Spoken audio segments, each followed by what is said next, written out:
I did not know for sure what I was going to do going in, and most people do not know what they're going to do,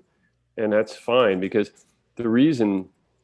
most medical schools still keep a very broad curriculum is you're going to need both the training in how to think and also the background and everything. And I I always tell our residents when they come through our rotation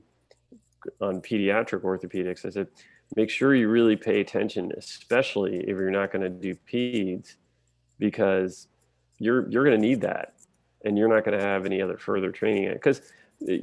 whether you're going to be just answering your relatives questions around the Thanksgiving table, like, oh, what do I do with this hip that bothers me, or somebody calls you up about their child who has a problem, or when you go somewhere, you're a doctor first, and you'll find that at some point when you're on a plane and somebody asks for a doctor, and